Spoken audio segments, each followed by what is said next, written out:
Hello guys, in this video I am going to show you how to enable notifications on order updates in the Temu application. But first I just want to mention, don't forget to subscribe to my channel, because at 10,000 subscribers I am going to show you my whole YouTube revenue statistics and growth strategy, as well as how to make money online.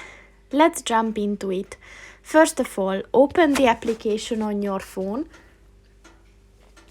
and then click on the U button at the bottom of the page.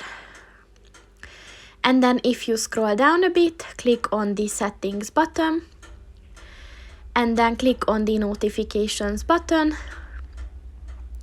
And here look for the order updates section and click on the edit button. And as you can see, you can set push notifications, SMS and email notifications. So if you want to enable them, just click on the white circle next to them. And once they turn orange, they are enabled.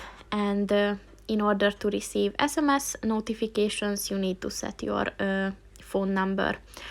So that's pretty much it for this video, guys. See you in the next one. Goodbye.